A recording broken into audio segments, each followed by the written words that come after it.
नमस्कार प्यारे बच्चों,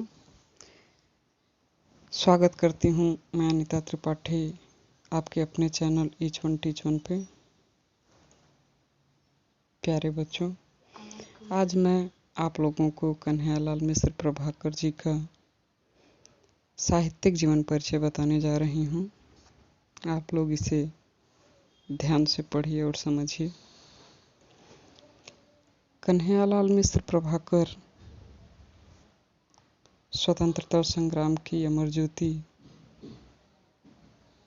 तथा पत्रकारिता की साधना में कन्हैयालाल मिश्र प्रभाकर जी का प्रमुख स्थान है। प्रभाकर जी का जन्म 29 मई सन 1906 ईस्वी को सहारनपुर जनपद के देवबंद नामक कस्बे में हुआ था। प्रभाकर जी के पिताजी श्री रामदत्त मिश्र पांडित्य कर्म करते थे। पांडित्य कर्म मतलब पंडितों वाला काम। वे बहुत ही मधुर स्वभाव के और संतोषी ब्राह्मण थे।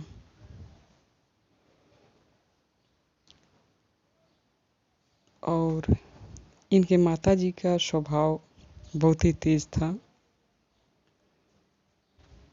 आगे हम बताएंगे कि प्रभाकर जी ने अपने माता पिता को कैसे कहकर संबोधित किया। पहले प्रभाकर जी के शिक्षा दीक्षा के विषय में जान लें तो प्रभाकर जी के घर की आर्थिक स्थिति ठीक नहीं थी, जिसके कारण उनकी प्रारंभिक शिक्षा अच्छे से नहीं हो पाई। प्रभाकर जी ने स्वाध्याय से ही हिंदी, संस्कृत तथा अंग्रेजी आदि भाषाओं का गहन अध्ययन किया। बाद में वे खुर्जा के संस्कृत विद्यालय में विद्यार्थी बने। तभी उन्होंने राष्ट्रीय नेता मौलाना आशफ अली का भाषण सुना, जिनके प्रभाव से वे पढ़ाई छोड़ करके देश सेवा में लग गए। कन्हैयालाल मिश्र प्रभाकर ने अपना संपूर्ण जीवन राष्ट्र सेवा को समर्पित कर दिया।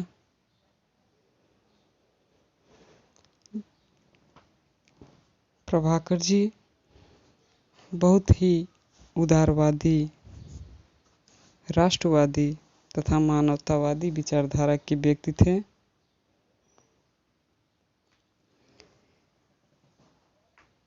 प्रभाकर जी के अंदर मानवता के अनेक रूप उनकी रचनाओं में देखने को मिलते हैं। पत्रकारिता को छोड़कर उन्होंने समाज में उच्च आदर्श को स्थापित किया। उन्होंने संस्मरण, निबंध, रेखाचित्र, रिपोर्टाज आदि लिखकर साहित्य को बढ़ावा दिया। नया जीवन और विकास नामक समाचार पत्रों के माध्यम से उस समय के तत्कालीन राजनीतिक, सामाजिक तथा शैक्षिक समस्याओं पर उनके निर्भीक एवं आशावादी विचारों का परिचय प्राप्त होता है। प्रसाद जी राष्ट्र की सेवा में संलग्न रहते हुए 1930-32 तथा 1942 में जेल में रहे। देश की स्वाधीनता के पश्चात अपना शेष जीवन पत्रकारिता में लगा दिया और 9 मई 1995 ईस्वी में इस महान साहित्यकार का देहांत हो गया। प्रभाकर जी की प्रमुख कृतियां या रचनाएं इस प्रकार हैं। रेखाचित्र उन्होंने लिखा नई पीढ़ी के विचार, जिंदगी मुस्कुराई, माटी हो गई सोना, भूले बिसरे चेहरे। लघु कथा उन्होंने 2 लिखे, जिनके नाम पहला आकाश के तारे और दूसरा धरती के फूल। संस्मरण, दीप जले, शंख बजे। ललित निबंध उनके छड़ बोले कड़ मुस्काए, बाजे पायलिया के घुंघरू। संपादन इन्होंने नवजीवन, ज्ञानोदय, नया जीवन और विकास समाचार पत्र इत्यादि का इन्होंने संपादन भी किया। प्रभाकर की भाषा में अद्भुत प्रवाह है। उनकी भाषाओं में मुहावरे तथा उक्तियों का सहज प्रयोग हुआ है।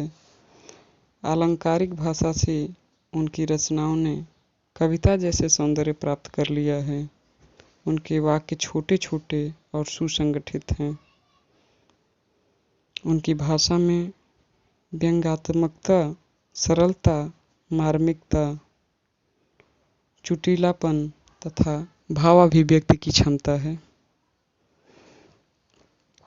प्रभाकर जी के लिखने की शैली बहुत ही प्रभावशाली है। ये मौलिक शैलीकार हैं।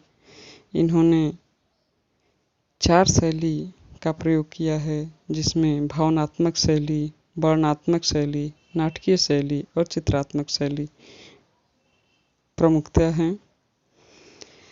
कन्हैयालाल मिश्र प्रभाकर हिंदी साहित्य की निबंध विधा के महत्वपूर्ण स्तंभ हैं। अद्वितीय भाषा शैली के कारण एक महान गद्यकार भी हैं। राष्ट्रीय आंदोलन के प्रतिभागी एवं साहित्य के प्रति समर्पित साधकों में प्रभाकर जी का विशिष्ट स्थान है। उन्होंने हिंदी में लघु कथा, संस्मरण, रेखाचित्र तथा रिपोर्टाज आदि विधाओं का प्रवर्तन किया। कन्हैयालाल मिश्र प्रभाकर जीवन पर्यंत एक आदर्शवादी पत्रकार के रूप में प्रतिष्ठित रहे। प्यारे बच्चों, मैंने कन्हैयालाल मिश्र प्रभाकर का साहित्यिक जीवन परिचय और जीवन परिचय दोनों दे दिया है। एक बार पुनः मैं बता दे रही हूँ कि कन्हैयालाल मिश्र प्रभाकर का जीवन काल 1906 से 1995 रहा है। आप लोग इसे याद कर लीजिएगा, पढ़िएगा और आपके कोर्स में कन्हैयालाल मिश्र प्रभाकर द्वारा लिखित रॉबर्ट नरसिंह होम है। इसे भी आप लोग ध्यान से पढ़िएगा। अगर आप लोगों को ये सेशन पसंद आता है तो please like, share and comment. Thank you.